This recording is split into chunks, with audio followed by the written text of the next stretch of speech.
Hey everybody, thanks for joining us here today for the introduction to photoFXlab version 1.2. We're really excited about some of the features that we've included in this update, and I'm excited to go over those with you. We're also just going to go over a basic intro into photoFXlab and all the features that are there for you. So with that, let's go ahead and talk about photoFXlab. Basically, photoFXlab is a standalone application which can also be accessed as a plugin. It is the ultimate hub for all things Topaz, and is really there for you to streamline your effects workflow when it comes to Topaz effects, and now even some other effects through other third-party plugins as well. This is basically here for you to streamline your effects workflow, offering you one-click effects selection within a searchable library of all of your Topaz effects. It easily connects you to all of your plugins. It has very unique ways to tone your images, and with a layered workflow, it really allows you through blending and opacity levels to really make your own unique tones and effects as well. We also have some edge-aware masking that's great with those layers, and some specific adjustments for you as well. So we're going to go ahead and talk about one of the very new things within 1.2, and if you've downloaded version 1.2 and have already started, you know about the Topaz Software Manager. The Topaz Software Manager is here. We've given this, or we're starting it with the photoFXlab, and it's there to first help you download the software that you're interested in, and then once you've downloaded and installed it, you really shouldn't ever have to do that again, because it will incrementally update your software without actually having you install a full program again. And as we continue to we've always been known, Topaz has, for doing a lot of updates and a lot of upgrades free to people who own the program before. So with having to download and install the software every time, it can be a little bit time intensive. So this Topaz Software Manager is there for you to kind of move past that. So let's go ahead and talk about that first. I'm actually going to show it to you. If you're on a Windows system, it's very easy. All you have to do is go to your Start menu, go to All Programs, scroll down, and you'll see Topaz Software Manager within the folder. You just click on it and you'll see the actual Topaz Software Manager, and then the uninstall if you ever want to uninstall one of your programs. Within a Mac system, you're going to just go to your applications, and it's going to be under Topaz Labs and the Topaz Labs folder, and you'll see the Topaz Software Manager under that folder, and you'll see these two Topaz Software Manager and uninstall options within that as well.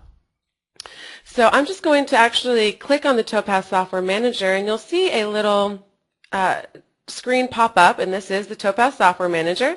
And currently we only have photoFXlab. If you're on a Windows system, you'll see 32-bit and 64-bit. If you're on a Mac system, it's only going to be the Mac 64-bit photoFXlab, since we don't support the 32-bit side on a Mac. And this is where you will go when you want to update your software as well. So for example, if we come out with version 1.3 in a month, what you would do, or if we have any fixes that we're coming out with as we continue to work with 1.2, all you need to do is click on the applications that you want to update, and I'll go ahead and update both of mine. I know that we actually just had a little bit of an update put in, and then press Start. And it'll go pretty quickly. It'll just grab the files that need to be updated. And it looks like it's actually installing the 32-bit side, which it shouldn't be. Usually it goes quite quickly. I thought I had everything downloaded except for the latest files. Usually it's very small files that we're going to be updating with the Topaz Software Manager, so it'll go really quickly. And otherwise, it does take some time to actually download the actual initial program. I am going to say cancel, since we're only going to be working with the 64-bit side, and we're going to go ahead and run the 64-bit photoFXlab update with the Software Manager and say Start. And it is going to just go from this part 09 straight to 49, because it skipped over 1, 2, 3 because it's already in on my computer. So this is the process that you would go through with the Topaz Software Manager. I have some people asking if other programs are going to be implemented into this. And yes, all of the plugins will be implemented into this Topaz Software Manager pretty soon. So you can be expecting that this is going to be the way that we're going to kind of go as far as downloading, installing, and updating your software. So let's just go through this real quick. So it skipped from 0 to 4, part 0 to 4, so that's good. Just going to give it a couple more seconds here. I want to make sure I do have the latest versions. I guess I hadn't updated for a minute. Let me tell you about some of the other new things that are in version 1.2 as well. We do have, oh great, and our installation's done and we're good to go. And it's going to go ahead and automatically pop up, and I'll go through some of the new things as we go through the workflows as well. So if you're new to photoFXlab, what you have is basically your effects tab over here on the left. It's going to display the effects that you have from your installed plugins. You also have your plugins tab. Here I have 7 installed, and so it's going to actually display the default presets that are in the plugins over here that you see installed. Then you have Instantone, which is a really fun way to tone your images with one click, taking tone from one image and transferring it to yours without having to actually go through any sort of adjustments yourself. And then you can play over here with the opacity and the blending modes to really make it your own. We have our history tab, which is going to tell you the history of as you go along, and you can go back in your history just by clicking. And then one of the new things that we have here is exif data. So this is going to display your exif data. Let's go ahead and open up an image here and show you that. I'm going to say open, and we'll get this the Eiffel Tower image here. So again, we have our exif data tab, and you'll see all of the exif data that we actually display within this particular tab. So that's new to 1.2. And you're not going to be able to see it when you first open up usually, so just be aware that it is there if you want to look at it. Okay, I'm going to go back to my Effects tab, and let's just go ahead and talk about the interface a little bit more, and then we'll start to go through a few workflows. We do have our cropping tool within our standalone mode. If I click on that, you'll see that one of the user requests was to have a 3x3 grid on the crop tool, so that is now implemented on the crop tool. Please know that the crop tool is not available within plugin mode, only on standalone mode.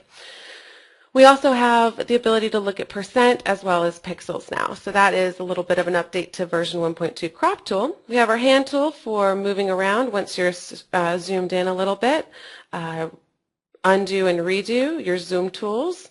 You can press fit to make it fit back into the viewing window, and you can press 1 to 1 to get to 100% very fast. I'm going to go back to fit. And then we have our X out, and this will just X out the image, allow you to stay within the program and open another image without having to get out of the program altogether. So let me just go ahead and open that image right back up. Okay, then over here on the right we have our adjustments, where you have just some basic adjustments, but we do have some really interesting technology that's located within especially the saturation, exposure, contrast, and dynamic sliders. And it's called IntelliColor technology, and you can definitely check that out a little bit more on our YouTube channel, where I have a little quick tip video on what IntelliColor is. And let's see here, we have our brushes. These are going to be selective adjustment brushes where you can burn and dodge, add saturation or take saturation out, and you can smooth and add detail as well. This detail is great for structures and textures. It's really a nice brush. We also have tools where you can rotate your image, move it, scale your image, or scale the layer, rotate your layer, move your layer, or scale your layer, not the image itself. And then you have your mask tool, which your mask is going to be on every single layer that you have. So whatever layer that you have highlighted is where all of these adjustments and masks and brushes are going to be applied. So let me go ahead and duplicate my layer, and you'll see now I have this layer up top. It goes back to the Adjustments tab, but if I click on my Mask tab, my mask for that particular layer is now highlighted, and that is where I would work with it. So let's go through a few different workflows, and as we go through, I will go ahead and tell you more about the version 1.2 features. Let's go ahead and start over here on, actually let me tell you a little bit more about the Layers tab. Again, if you're new to photoFXlab, we do have a pretty simplified layers workflow. You have your layer specifically with your image thumbnail, your mask, and then the name of your layer. You also have a little eyeball that will turn your layer on and off. You have opacity blending options where you can blend it with the layers below, and then you also have blending modes as well. We'll go through that here shortly. You can add other images into your layer stack by pressing from File. If I wanted to add an additional image for compositions, it's easy to do that by just clicking that. So I'm going to go ahead and cancel. From Stack is going to make a new layer of exactly what you're looking at here on your screen. So if you have all these different blending modes going on, it's going to look at all of that, make a new layer at 100%, taking into consideration what you're looking at. Then you have a duplicate, which we've already made a duplicate layer. You just press that to make a duplicate of the one you have highlighted. And then you can also delete your layer by pressing delete. So pretty simplified layer workflow for really simple compositions and working with those type of workflows. So let's go ahead and start over here on the left on our Effects tab, and we'll go through that. This image of the Eiffel Tower is nice, but again, this program is really about effects and being able to quickly add effects through your Topaz labs, and again now third-party effects plugins as well. We'll go into that here in a sec. But we do have all these effects for you because all of our programs, adjust, black and white effects, lens effects, especially those three, have tons of presets. And it's sometimes one of the most user requests that we've had is they want to look at all the presets from all the programs all at once and not have to go into the plugins because they know which default preset they like. So that's what this effects tab is here. You can search by keyword, by your favorites. If you selected your favorites, it's really easy to do so. You can search again by keywords, by category. We have black and white, stylized, HDR, historical processes, film vintage looks, tone, vibrant, and very subtle looks if you're more of, you don't want to do a really heavy effect. By product, we actually only display 6 of our effects products within the effects tab. We have adjust, black and white, clean, detail, lens effects, and simplify. We do not display star effects, remask, in focus, DJPEG, or missing one more. Well, the other one, denoise, there we go, because they are very specific to your image. They are the default presets, for example, in denoise, really aren't as, well, number one, they don't look very good within the effects tab. The before and after won't show you really anything. And then it's really important that you bring your image in there and work with it specifically. So again, you can search by all of these different types of things, or you can just show them all. It takes a while for it to load them all, but we have tons in here for you. I'm going to go ahead and think about how I want to process this particular image, and I want kind of an older look, something that's going to be pretty highly stylized, because there are tons of images of the Eiffel Tower, and I just want something more unique and more my own. And when I first saw this image, I thought about the opacity collection. It's a very stylized, older type of effect, so I'm just typed in by keyword opacity, because that is a black and white preset collection, so I know that quite a few are going to pop up whenever I type that in. I just press enter and all the opacity types are there. To actually see your own image as this within this preset, you just click on the preset area and you'll see the default before and after images that we've stuck in there for you to kind of see it right away. We have a little description for you, but if you want to preview with your own image, you just click on it. Click on this checkbox here in the lower left, and you'll see your own image previewed with that.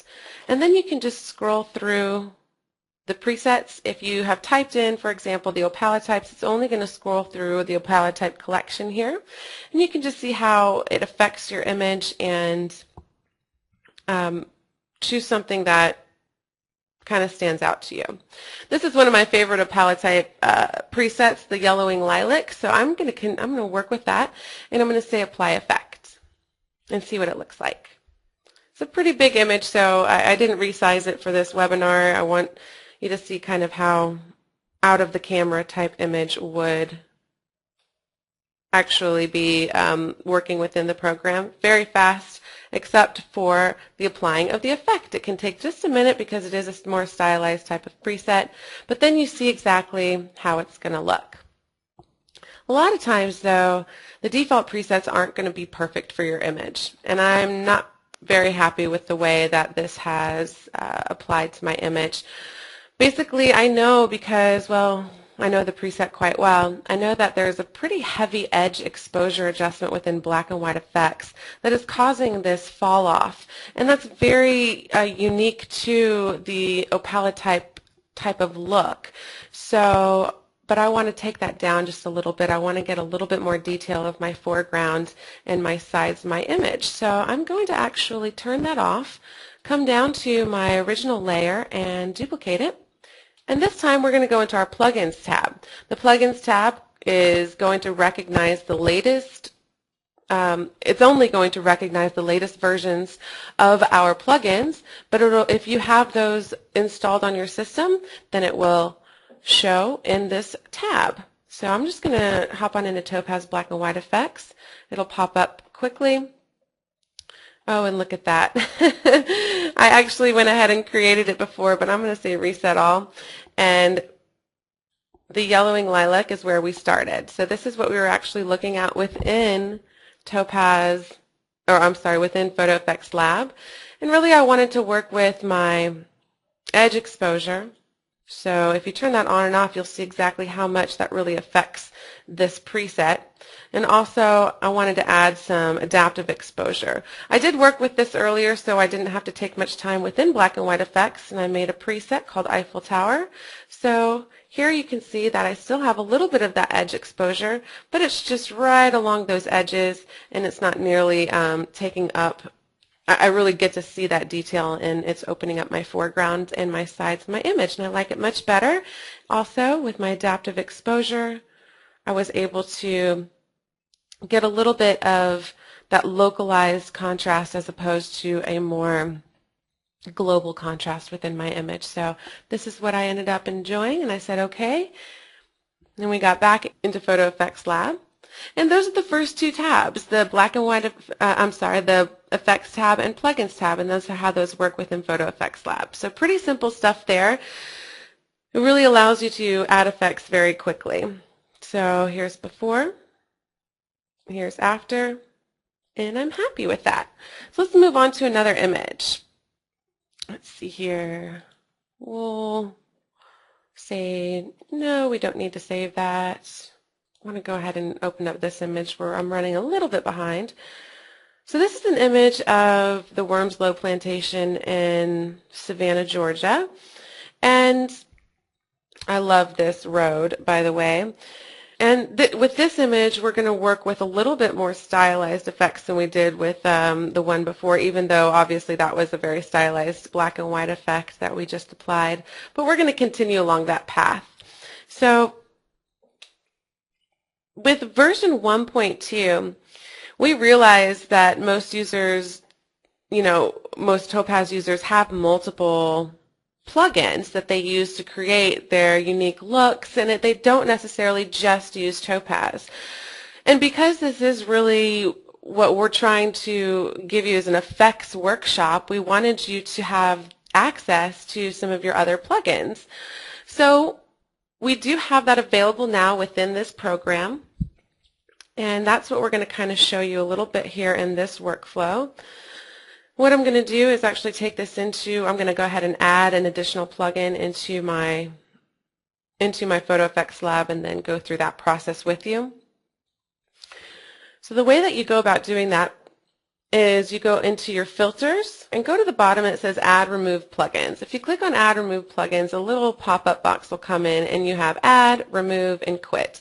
If you want to add a plugin, you can just say add, and it'll go directly into usually your Photoshop plugins folder. The reason it does that is because the only plugins that we actually are compatible with are Photoshop compatible plugins, the .8bf files for Windows or the .plugin files for Mac. Now, it's important to know that if you're using your 64-bit FXlab, then you're going to need to make sure that in your 64-bit Photoshop plugins, or that you travel to wherever that plugin is located and that you choose the 64-bit side. Now, this is on Windows, obviously, so in your 32-bit side, the same thing. If you're in your 32-bit FXlab, you need to make sure that you add the 32-bit plugin, because otherwise you'll add it and you'll think it's there, but it won't show up in your filters list. So that's just a little tip. We're having some people say, wait, it's not showing up in my filters list, and that's the reason why. Let's see here. It's also important to note that we're not able to be compatible with all plugins. So if it doesn't work, then unfortunately it's just not going to work.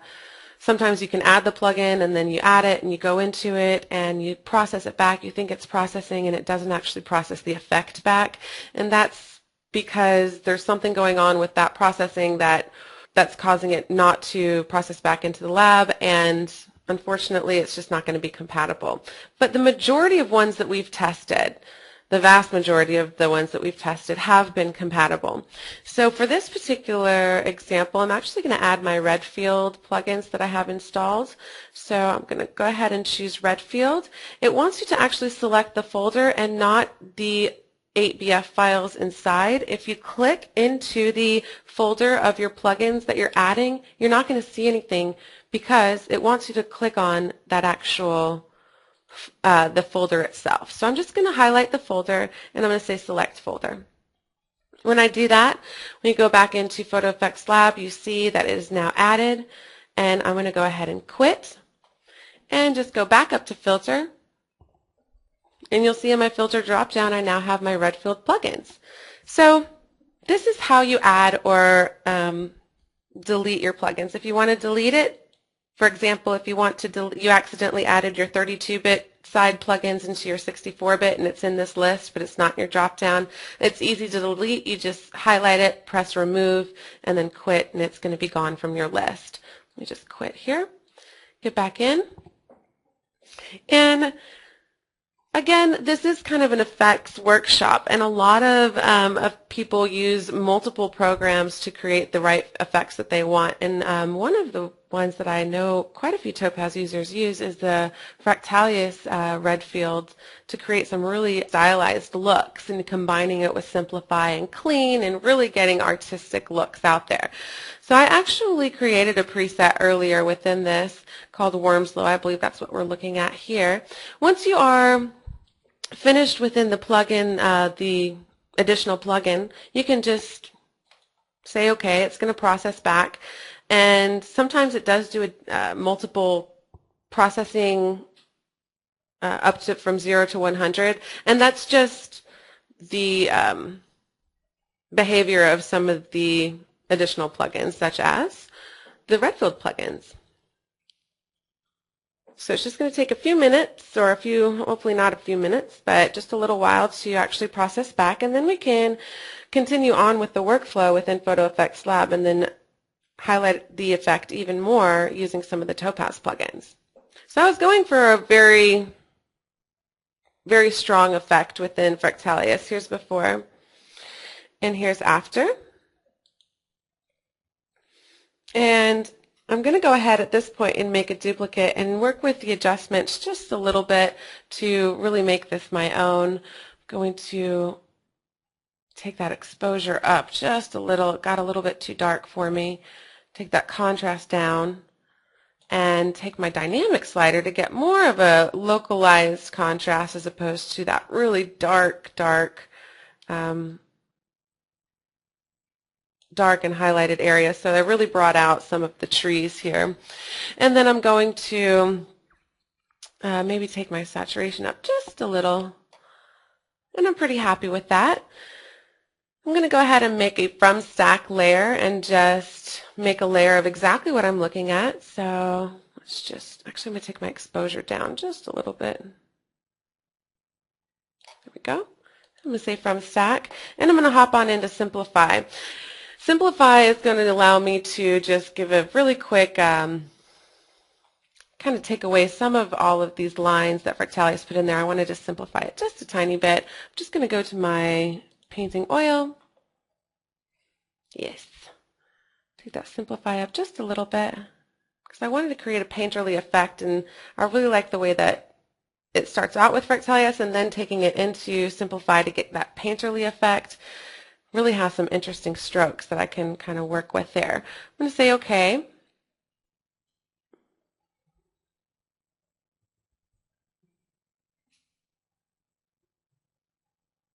Alrighty.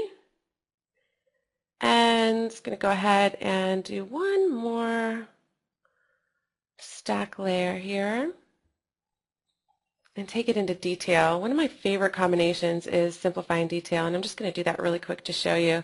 When you get that painterly effect in simplify, bring it into detail and just moving some of these detail sliders up, it's going to start highlighting those edges and giving it some depth and realistic type of strokes as opposed to a more cartoonish type of look. So here's before and here's after, and I'm just going to take my red down, give me a little bit magenta, and take my yellow down. Okay, happy there. All right, so that's how quickly you can take it into all of these different effects, including other effects from other plugins, and create something that is very different from the original image. Here's before and here's after. I do want to show you the selective adjustment brush. I have a couple people asking about that. I'm going to go ahead and make one more stack layer here. I'm a fan of the stack layer. I always do that.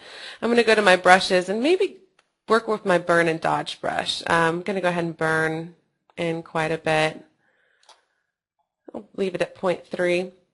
Now the burn brush, with these adjustment tools, the burn is going to be on the left, so as you take it down to the left, it's going to burn darker and darker. If you take it to the right from 0, it's going to be lighter and lighter of a brush.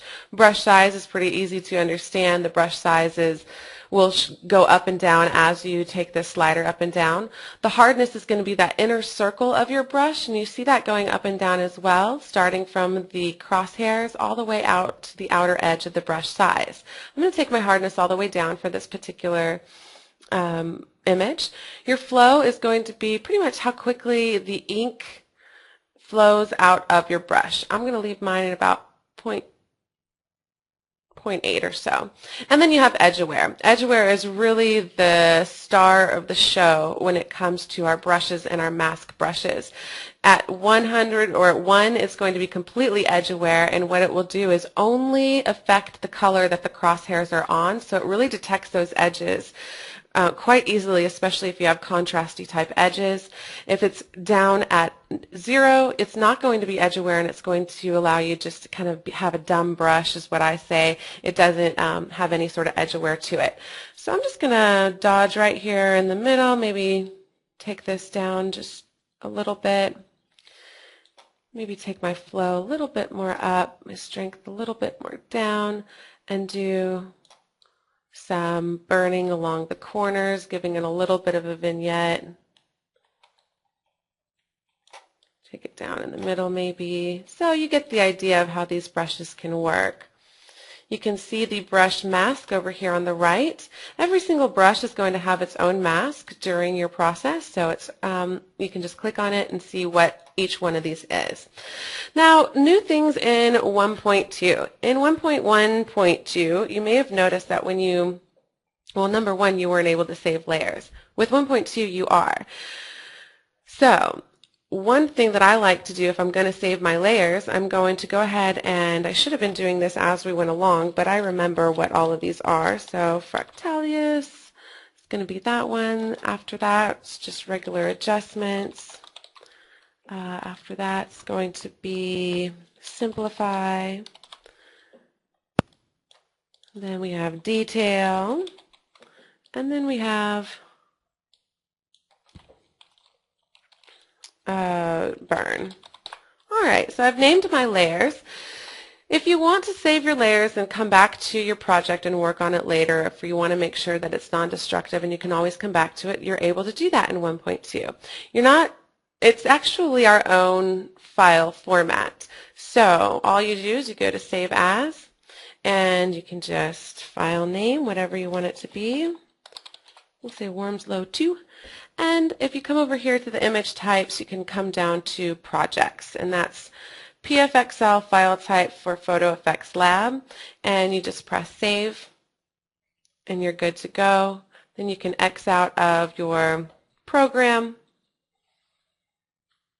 open it back up, go file open, or even recent files, go to wormslow2.pfxl, and it'll open up all of your layers, and all of your layer names will be there for you. Great thing too about this particular type of file format, it also remembers the history of your brush. So if you are unhappy with your brush, you can go back and work with all of that. It's going to remember all of your brush strokes for all of your masks that you do along the way as well. So that is new within 1.2. And a workflow that a lot of people, I think, will be using, especially if they can add their additional plugins. Again, we do have only select plugins that we are compatible with. We don't have a list going because it's hard to really test all of the plugins out there, but the majority of the ones that we have tested have been compatible. All right, let's move on. I have quite a few people asking about masking, so I'll show that as well. And a little bit more about the blending modes too. Let me go ahead and X out of this particular image. And give me 1 second to pull up the right thing here.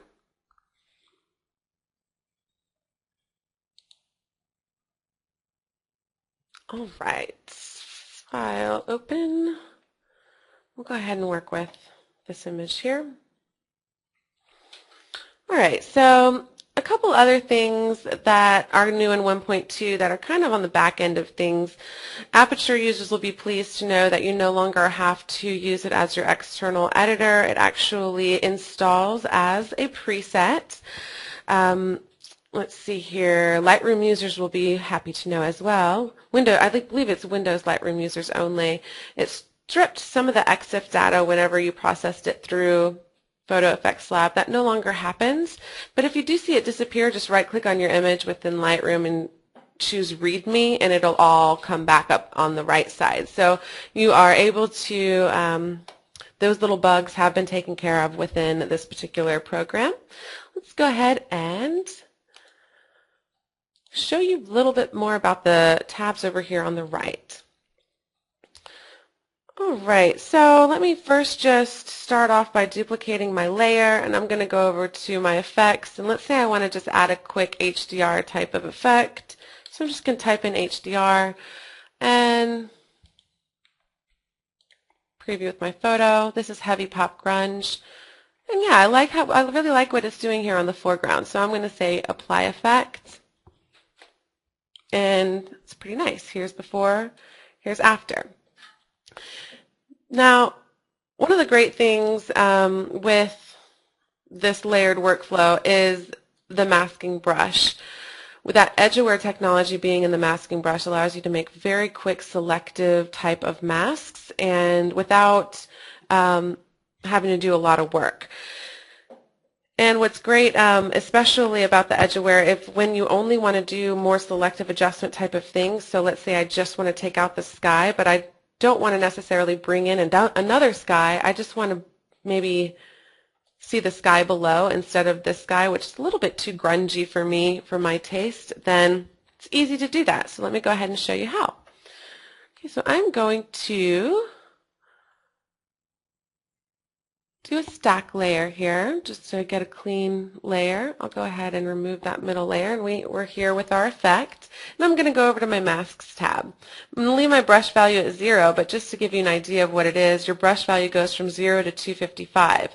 0 is black and 255 is white, so since we're painting on a white mask, I'm going to leave it at 0 because I want to see through completely to my layer below. So I'll be painting black on this white mask. If you want to ever invert your mask and instead cover up the layer you're on and just reveal, let's say I just want to reveal my foreground and tree, I can do it this way as well. And I can not work with the sky, but instead my foreground. But instead, I'm going to invert that. I'm going to show everything and just paint away my sky. Brush size, same idea as the selective brushes. Hardness as well. I'm still going to leave my hardness down quite a bit.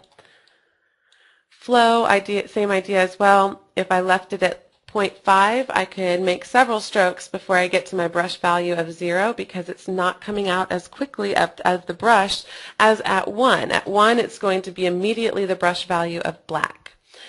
And then I have edge wear, and I'm going to take this all the way up to 1 this time and just start going along the edge of my horizon here. I'm going to go along the edges around my tree, and you can see that it is not affecting the tree, only the background.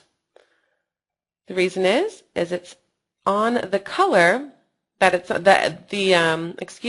crosshairs, whatever color they're on, that's what it's going to be affecting, and obviously this is pretty contrasted from its background. So I got the edges of the tree pretty well, but you might be thinking, what about the interior of the tree? It's really simple with this edge aware brush. You can go, let's go to fit or 1-to-1. And I'll grab my hand and just pull up here. Okay, and I'm just going to click along the edges here. Just clicking on the blue or the white, and I can go in the middle of the tree as well, just being sure not to click on the brown of the actual tree. You might notice that the tree limbs are getting a little bit thinner. That's just because there was quite a lot of bleed going on with that. So it's grabbing some of that blue bleed or that white bleed along those really small branches. But that's okay because we are just doing a little bit of a tree selection here. So let me just grab a couple more little spaces in between these branches, making sure to get it all. But very quickly we can mask out a tree like this to get that selective type of feeling. Let me finish up there. Okay, that's pretty good. Okay, great. And now I'm going to finish up by taking my edge aware all the way down, my hardness all the way up, and just brushing in the rest real quick because this doesn't need to be edge aware, only around the tree and the horizon.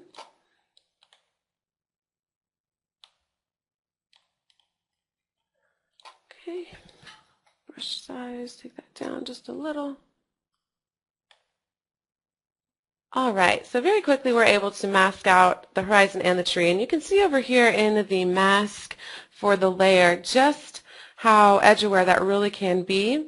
And here's before, here's after. You'll see the tree still has a lot of difference in the after. Here's before, here's after, and the sky hasn't changed at all. So that is how the masking works within this photoFXlab program. Let's say I wanted to go a little bit further with this image and maybe make it kind of look a little bit older looking, maybe give it a warm brown tone or something like that. I can then press from stack, get a fresh layer that now is 100% the background I want and the foreground I want on its own layer, 100%. So then I might go into something like Instantone, maybe try to find something that looks good, maybe brownish. Ooh, that doesn't look very good. As you're going through Instantone, just a quick tip, don't always look at what you see here as what will be your final product, because you really have a lot of options with the blending and the opacity within the layers palette. So let's say I get to maybe this particular effect here and I see some potential. I'm getting inspired by it, so I say let's apply that to my layer. Oh, I applied it to the wrong layer. Let's delete that. Go back up to the right layer. It'll apply to whatever layer you have selected, and I had that bottom layer selected instead. So we'll go ahead and choose the same one, bring it back in, and you can see it's quite let me make sure this is the right layer. In my history tab here.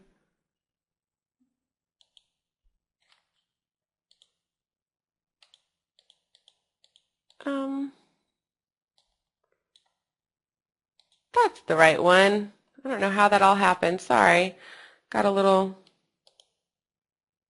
all my layers got a little weird. So let me do that one more time. And apply it. All right, now we're good to go. So we've applied the layer here, or applied the color, and you can tell that doesn't look great. It's looking a little bit over-processed, and the tones don't really look very warm and kind of older feeling. They look a little kind of crazy. So a couple things you can do to help that out. You can first change your blending mode or your opacity. So blending modes are really easy to look at. You just scroll down and see how it's going to blend.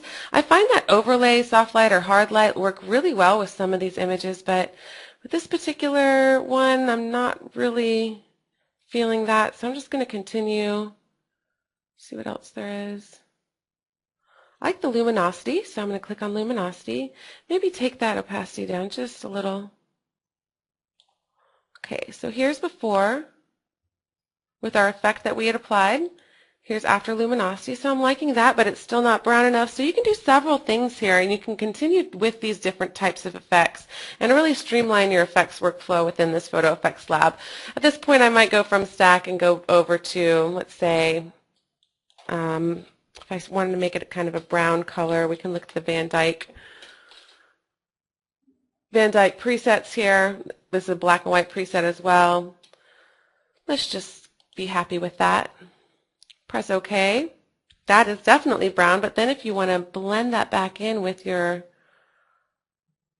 ones below, it can really look very, very nice. So let's make one more stack and show you the before and after. And again, I could then go and save these layers and get back in and work with this a little bit more. Here's before and here's after. So now I'm going to go ahead and turn it over to you, and we can discuss some of the new things within version 1.2, and then we can also just discuss the overall interface or workflows that you saw today. Let's go ahead and let me take a look. Okay, Jim asks, can the layers created using photoFXlab only be saved when in standalone mode? No.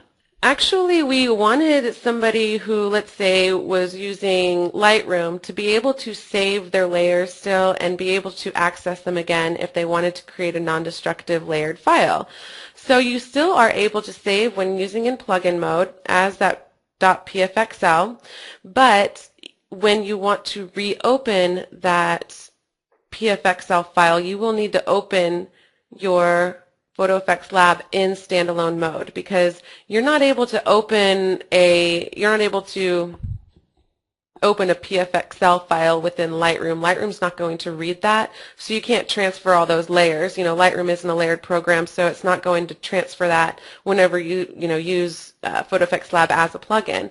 So, and you're not able to open up an image when you're using photoFXlab as a plugin, because what you've done is you should already have an image that you've brought in from your host program. But you are able to save when you're using as a plugin, and you can reopen as a standalone to access those. Stefan says, what is a stacked layer? What is it good for? Oh, a stack layer. Yes. Basically, it's a non-destructive way of getting all of the information from the layers below, and now being able to take that stack layer and do a full application of an effect or an Instantone, or bring it into your plugins. Because what happens if I try to, let's say, bring this opaque layer below, again, this is at 50% opacity, I go into my plugins, it's going to bring that full 100% opaque image in. Let's say let's do maybe something that has, woof, it's kind of crazy. Boost. Okay, that'll work. So let's say I really like the way this looks on this image, this effect. I take it back and I say okay, but then it doesn't apply the same way because I'm at 50% opacity, so I'm going to have to take that back to 100%, and it doesn't look good with all the adjustments I've already made and all of that. So by working with the stack layer at 100%, you now have all the adjustments from the layers below, and you can go in and you can work with a fresh layer without having to merge all your layers together and lose all of that information. So it's just a more non-destructive way of working. Roger would like for me to show the crop tool again, not a problem. Let's go to fit. Again, this is only available within the standalone mode. You're not able to use this. It actually won't even show up in the plugin mode. You can use it in several ways. If you want to keep the proportions of your image, you can click on this little link icon here. Just click on it and you'll see it links together. And then you can type in, let's say I want to make this 1800 width. 1800 pixels. So I can type that, and it changed my height because of this, because of the link. Now if I come down here, it unlinks because anytime you touch this down here, it will unlink. So just know that. And you can come in here and work with this and just drag it around with your hand. But let's say you don't care if it stays the same proportions. You can either type in the width and the height, or you can come down to the edges of your crop area and just grab and move that the way you'd like. Again, within the new things within this tool in 1.2 is the 3x3 overlay, just to really help you in creating a composition that you might be a little bit better than the original image. And also you now are able to use %. A lot of people asked for a % as well as the pixels. So that is the crop tool. You just say done. When you get back, it will be cropped. If you don't like it, you can either press undo or go into your history and say, nope, I don't like it, and it comes back fully. It is a non-destructive crop layer. Know that. So let's say I want to move my layer a little bit. I like the size of the crop, but my layers, I just cut off a little bit too much of his shoulder. You can come in here and move your layer just a little bit. So it is non-destructive. It doesn't destroy the pixels on the outside, and you can come in and continue working with it as well on that layer. Vince says, what is the extension of the project file for 64-bit Mac? It's still going to be a .pfxl. So that is going to be the same on Windows and Mac.